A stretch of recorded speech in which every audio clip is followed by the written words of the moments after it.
প্রিয় শিক্ষার্থীরা, তোমাদের সকলকে অনেক অনেক শুভেচ্ছা ও আজকে অনলাইন বাংলা ক্লাসে সবাইকে স্বাগতম। কেমন আছো আমার প্রিয় শিক্ষার্থীরা? আশা রাখছি সবাই ভালো আছো, সুস্থ আছো। প্রিয় শিক্ষার্থীরা, আজ আমরা একটি নতুন অধ্যায় নিয়ে আলোচনা করব। আজকে আমরা শব্দ দূষণ নিয়ে আলোচনা করব। আমরা নিশ্চয়ই জানি শব্দ দূষণ কি। শব্দ দূষণ হচ্ছে উচ্চ স্বরে শব্দ করা, যে শব্দ আমাদের কানে বাজে, অর্থাৎ যে শব্দটা আমরা কানে সহজভাবে নিতে পারি না, তাই না? ওই শব্দটাই হচ্ছে শব্দ দূষণ, অর্থাৎ যে শব্দটা আমাদের কানের মস্তিষ্কের ক্ষতি করতে পারে, তাই না? আর সেটাই হচ্ছে শব্দ দূষণ। তো এই শব্দ দূষণ কে লিখেছেন? শব্দ দূষণ লিখেছেন সুকুমার বড়ুয়া। আমরা এই সুকুমার বড়ুয়া সম্পর্কে একটু সংক্ষিপ্তভাবে একটু জেনে নিই। কবি পরিচিতি, সেজন্য আমাদের কি পড়তে হবে? কবি পরিচিতি। আমরা ছবিতে মোটামুটিভাবে সুকুমার বড়ুয়াকে দেখতে পাচ্ছি, উনি কেমন ছিলেন। আচ্ছা, সুকুমার বড়ুয়া বাংলাদেশের একজন প্রখ্যাত ছড়াকার। তিনি 1938 সালের 5 জানুয়ারি চট্টগ্রামের রাউজান থানার বিনাজুরি গ্রামে জন্মগ্রহণ করেন। তার রচিত কয়েকটি গ্রন্থ পাগলা ঘোড়া, ভিজে বেড়াল, চন্দনা রঞ্জনার ছড়া, এলো পাতারি, নানা রঙের দিন, চিচিং ফাঁক প্রভৃতি। তিনি শিশু সাহিত্যে বাংলা একাডেমি পুরস্কার লাভ করেছেন। তাহলে আমরা মোটামুটি সুকুমার বড়ুয়া সম্পর্কে জানতে পারলাম। তিনি একজন কি প্রখ্যাত ছড়াকার। তিনি কবে জন্মগ্রহণ করেছেন? 1938 সালের 5 জানুয়ারি। 1938 সালের 5 জানুয়ারি তিনি কোথায় জন্মগ্রহণ করেছেন? চট্টগ্রামের রাউজান থানার বিনাজুরি গ্রামে। তো চলো এবার আমরা কবিতাটি পড়ার চেষ্টা করি। শব্দ দূষণ। সুকুমার বড়ুয়া। গরু ডাকে, হাঁস ডাকে, ডাকে কবুতর, গাছে ডাকে শত পাখি সারা দিন ভর। মোরগের ডাক শুনি প্রতিদিন ভোরে, নিশিরাতে কুকুরের দল ডাকে জোরে। দোয়েল চড়ুই মিলে কিচির মিচির, গান শুনি ঘুঘু আর টুনটুনিটির। আমরা ছবিটি একটু দেখার চেষ্টা করি। দেখো, ছবিতে কিছু পাখি ডাকছে, বিভিন্ন রকম পাখি। এখানে দেখা যাচ্ছে মোরগ ডাকছে, এখানে দেখা যাচ্ছে ছেলে মেয়েরা শরগোল করছে, তাই না? তারপর এরপরে আছে মাইকের শব্দ, আছে ঢোলের শব্দ ইত্যাদি। এখানে ছবির মাধ্যমে একটু বোঝানোর চেষ্টা করা হচ্ছে। শহরের পাতিকাক ডাকে ঝাঁকে ঝাঁকে, ঘুম দেয়া মুশকিল হর্নের হাকে। সিডি চলে, টিভি চলে, বাজে টেলিফোন, দরজায় বেল বাজে কান পেতে শোন। গলিপথে ফেরিওয়ালা হাঁকে আর হাঁটে, ছোটদের হইচই স্কুল মাঠে। পল্লীর সেই সুর ভরে যায় মন, শহরে জীবন জ্বালা শব্দ দূষণ। তাহলে দেখো, আমরা দুই ধরনের শব্দের কথা এখানে পড়লাম। একটা হচ্ছে গরু ডাকে, কবুতর ডাকে, পাখি ডাকে সারা দিন ভর, মোরগের ডাক, নিশিরাতে কুকুরের ডাক, দোয়েল চড়ুই ডাকে কিচিরমিচির। অর্থাৎ এই ডাকগুলো আমাদের কিন্তু শুনতে ভালো লাগে, আমাদের কানে কিন্তু জ্বালা হয় না, আমাদের বিরক্ত লাগে না। আর এখানে দেখো, শহরের পাতিকাক সারাক্ষণ কা কা কা কা করে ডাকে, ঝাঁকে ঝাঁকে ডাকছে। তারপরে ঘুম দেয়া মুশকিল হর্নে, অর্থাৎ গাড়ির যে হর্ন, সেই হর্নের হাঁকে। কারণ শহরের বাসাবাড়িগুলো কি, বাসাবাড়ির পাশ দিয়েই কিন্তু রাস্তা চলে গেছে যেখানে বড় বড় গাড়িগুলো চলাফেরা করে। সিডি চলে, টিভি চলে, টেলিফোন বাজে, দরজায় বেল বাজে, গলিতে অলিতে গলিতে ফেরিওয়ালা কি হাঁকে, শাক নেবেন শাক, মাছ নেবেন মাছ। সারাদিন আছে নানা ধরনের ফেরিওয়ালা, কেউ মাছ, কেউ তরি তরকারি, কেউ কাপড় ইত্যাদি। আর ছোটদের হইচই হচ্ছে স্কুল মাঠে। পল্লীর সেই সুর ভরে যায় মন, পল্লীর কথা বলা হচ্ছে অর্থাৎ গ্রামের কথা। আর শহরে জীবন জ্বালা শব্দ দূষণ। তো খুব সুন্দর একটি কবিতা আমরা পড়লাম প্রিয় শিক্ষার্থীরা। তো এবার আমরা তাহলে আমরা এই সব কবিতাটি পড়ে অর্থাৎ শব্দ দূষণ পড়ে আমরা মোটামুটি কি বুঝতে পারলাম, যে শহরের তুলনায় গ্রামে কি শব্দ দূষণ হয় না, তাই না? গ্রামে শব্দ দূষণ হয় না। গ্রামে এই অর্থাৎ কান জ্বালা করে এই ধরনের কোনো শব্দ হয় না। আর শহরে কি হয়, শহরে নানা ধরনের শব্দ হয়, আর নানা ধরনের শব্দে শব্দ দূষণ হয়। আর এই শব্দ দূষণ কিন্তু আমাদের মস্তিষ্কের জন্য, কানের জন্য কিন্তু অনেক সময় ক্ষতির কারণ হয়ে দাঁড়ায়। ঠিক আছে, তো চলো এবার আমরা অনুশীলনীতে অর্থাৎ অনুশীলনীতে কি কি আছে আগে আমরা পড়ব। অর্থাৎ আমরা অনুশীলনীর যা যা আছে মোটামুটি পড়ার চেষ্টা করব, এবং আমরা অতিরিক্ত শব্দার্থ পড়ব, বিপরীত শব্দ পড়ব, তারপর প্রতিশব্দ, সমার্থক শব্দ, এক কথায় প্রকাশযুক্ত বর্ণ ইত্যাদি। ঠিক আছে, তো চলো আমরা ঝটপট অনুশীলনী কি কি আছে সেগুলো পড়ে ফেলি।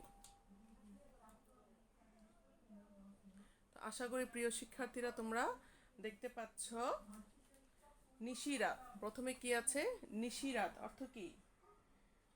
আমরা সবাই জানি নিশিরাত মানে কি, গভীর রাত বা মাঝরাত।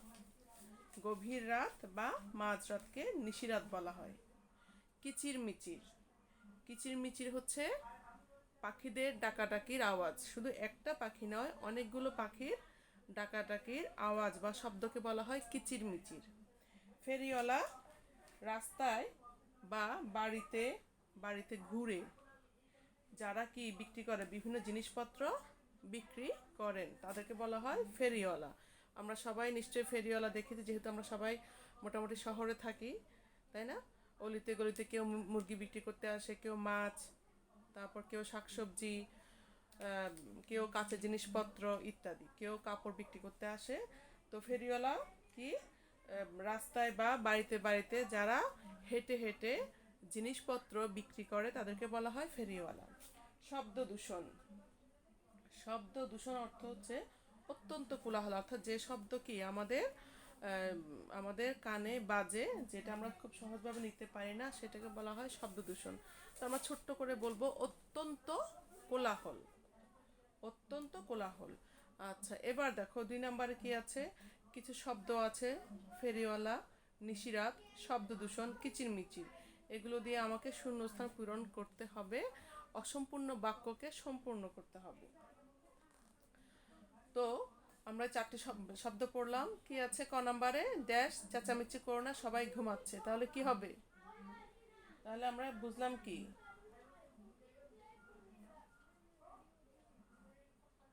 নিশিরাত চেঁচামেচি করো না অর্থাৎ সবাই ঘুমাচ্ছে, সবাই ঘুমাচ্ছে অর্থাৎ তাহলে বুঝতে হবে সেটা অবশ্যই রাতের বেলায়, তাই না? তাহলে নিশিরাত চেঁচামেচি করো না সবাই ঘুমোচ্ছে।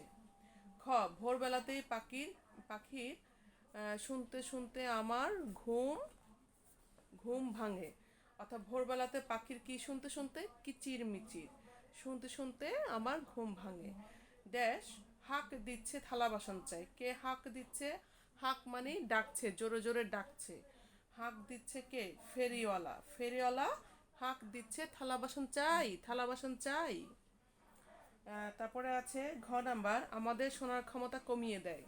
কি? শব্দ দূষণ আমাদের শোনার ক্ষমতা কমিয়ে দেয়, অর্থাৎ তাহলে উচ্চস্বরে শব্দ, তাই না?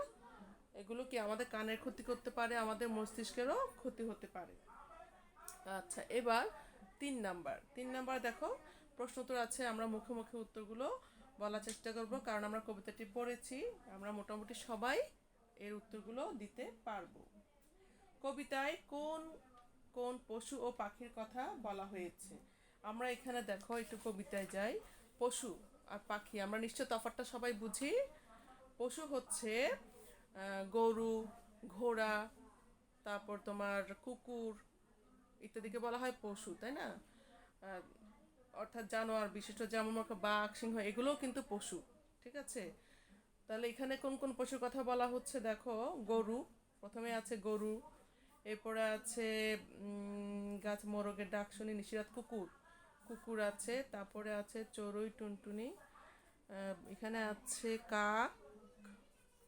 হ্যাঁ, ঠিক আছে, তাহলে আমরা এখানে দুটি পশুর নাম পেলাম, একটা হচ্ছে গরু আর একটা হচ্ছে কুকুর, তাই না? তাহলে কোন কোন পশু, তাহলে আমরা দুটি পশুর নাম পেলাম। এবার পাখির কথা বলা হচ্ছে। এখানে কি কি পাখি আছে, তাহলে আমরা সবাই এখানে বলতে পারবো। গরু ডাকে, হাঁস ডাকে, এখানে হাঁস হাঁস কিন্তু পাখি, পাখি প্রজাতির হাঁস মুরগি এগুলো পাখি। তাহলে হাঁস, কবুতর, তারপরে আছে মোরগ, মোরগও কিন্তু পাখি প্রজাতির। তারপরে আছে দোয়েল, চড়ুই, টুনটুনি, ঘুঘু, তারপরে আছে কাক। আর আছে কি পাখি, না আর আর কোনো পাখির নাম নেই। তাহলে কি কি পেলাম? হাঁস, কবুতর, মোরগ, দোয়েল, চড়ুই, টুনটুনি, ঘুঘু ইত্যাদি। আচ্ছা, তারপরে কি আছে? শহরে কি কারণে শব্দ দূষণ হয়? শহরে কি কারণে শব্দ দূষণ হয় আমরা একটু আগে এই এই কবিতার অংশটুকু পড়লাম, যেটা পড়লাম যে শহরে নানা রকম কি বিরক্তিকর শব্দ সৃষ্টি হয়। যেখানে এক নম্বরে হচ্ছে গাড়ির হর্ন, তাই না? জোরে জোরে গাড়ির হর্ন বাজানো। তারপরে তোমার হচ্ছে যেহেতু শহরের ভিতরে ঝাঁকে ঝাঁকে কি ঝাঁকে ঝাঁকে কাক থাকে, সে কাকের কাকা শব্দ। এরপরে হচ্ছে টেলিফোনের শব্দ, দরজায় কলিং বেলের শব্দ। শহরের বাসায় মোটামুটি সবার বাসায় কি থাকে? কলিং বেল থাকে। তাহলে মনে করো তুমি খেয়ে দিয়ে একটু বিশ্রাম নিবে, তোমার ঘুম চলে এসছে, এই সময় কেউ যদি কলিং বেল চাপে একবার দুবার তিনবার, তোমার নিশ্চয়ই বিরক্ত হয়, তাই না? এরকম আমরা অনেকেই কি বিরক্ত হই যে এখন আমি ঘুমোচ্ছি, ঘুমের সময় জোরে জোরে কে বেল চাপছে, বেলের শব্দে ঘুম ভেঙে যায়। এই জন্য এটা অনেক সময় কি উপকার তো বটেই, এটা তো আমরা উপকারের জন্য দিই যে কেউ আসলে বারবার যেন ডাকতে না হয়, কলিং বেল চাপবে, আমরা শুনতে পাবো। কিন্তু অনেক সময় এই জিনিসটি কিন্তু আমাদের বিরক্তির কারণ হয়েও দাঁড়ায়। এরপরে ফেরিওয়ালাও কিন্তু খুব জোরে জোরে ডাকে। অনেক ফেরিওয়ালা বিভিন্ন মাইক বা বিভিন্ন কি বলবো, বিভিন্ন হ্যান্ড মাইক ইউজ করে জোরে জোরে হাঁকার জন্য। অনেকে আবার মুখেই ডাকে খুব জোরে জোরে শব্দ করে। অনেকে আবার কি ঘন্টা বাজায়, নিশ্চয়ই শুনেছো তোমরা, অনেক ফেরিওয়ালার কি করে ঘন্টা বাজায়। তো অনেক সময় দেখো রাস্তার পাশে যাদের ঘর বাড়ি আছে, ঘুমুচ্ছে বা পড়াশোনা করছে, তাই না? বা বাসায় রোগী আছে, হাসপাতালের পাশে যেহেতু হাসপাতালে রোগী থাকে, হাসপাতালের রোগীরাও কিন্তু অনেক সময় কি হয়ে যায়, অনেক বিরক্ত হয় এসব শব্দে। তারপরে দেখো স্কুল মাঠে কি বাচ্চাদের হইচই, তাই না? আমরা যেহেতু যখন আমরা স্কুলে পড়তাম তখন কি সবাই খুব হইচই করতাম, তাই না? তবে স্কুলের পাশে যাদের ঘর বাড়ি আছে, তাই না, হাসপাতাল আছে, তখন কিন্তু এই উচ্চ শব্দে এই যে শব্দ করা, এই শব্দগুলো কিন্তু অনেক সময় কি তাদের জন্য বিরক্তিকর, অর্থাৎ বিরক্তির কারণ হয়ে দাঁড়ায়। কেমন? তো মোটামুটি আমরা পড়লাম শহরে কি কারণে শব্দ দূষণ হয়। এরপরে সিডি চলে, তাই না? এরপর টেলিফোনের শব্দ, কলিং বেলের শব্দ, মোটামুটি আমরা বুঝতে পেরেছি যে কেন শব্দ দূষণ হয়। গ নাম্বার, কুকুরের ডাক আর পাখির ডাকের মধ্যে কোনটি তোমার ভালো লাগে? স্বাভাবিকভাবে আমরা সবাই বলবো পাখির ডাক ভালো লাগে, তাই না? কেন পাখির ডাক ভালো লাগে বলো? কুকুরের ডাক আর পাখির ডাকের মধ্যে কেন পাখির ডাক ভালো লাগে? পাখির ডাক কি শুনতে ভালো লাগে, আর কুকুরের ডাকে অনেক সময় ঘেউ ঘেউ করে, বিকট মনে হয়, তাই না? যখন খুব জোরে জোরে ডাকে, তারপর গভীর রাতে ডাকে, অনেক সময় কি বিকট মনে হয়, তারপর বিরক্ত লাগে, ভয়ও লাগে। আর পাখির ডাক বেশ মিষ্টি, তাই না? বেশ মিষ্টি। কোনো কোনো পাখির ডাকে রীতিমতো মন পাগল হয়ে যায়। কোনো কোনো পাখির ডাক এতই সুরেলা যে সুমধুর সঙ্গীতের মতোই মনে হয়, যেন তারা গান গাইছে, তাই না? আবার কোনো কোনো পাখি কিন্তু গানের তালে কিন্তু আবার নাচেও, তাই না? সেই জন্যই কিন্তু আমাদের পাখির ডাক ভালো লাগে। অর্থাৎ পাখির ডাক কি অনেক মিষ্টি, সুরেলা কণ্ঠে পাখিরা ডাকে। আচ্ছা, গ্রামের মানুষ কেন পাখির ডাক শুনে ঘুম থেকে উঠেন?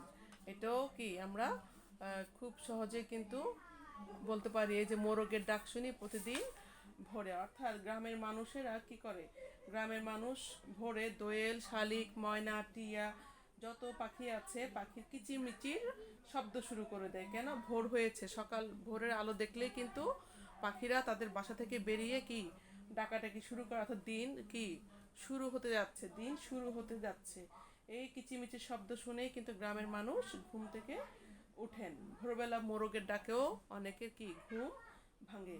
তোমরা খেয়াল করেছো নিশ্চয়ই, অনেক সময় ভোরবেলায় কি মোরগ অনেক জোরে জোরে ডাকে, হয়তো বা আমরা শহরের বাসাবাড়িতে যারা থাকি অনেক সময় আমরা শুনতে পাই না।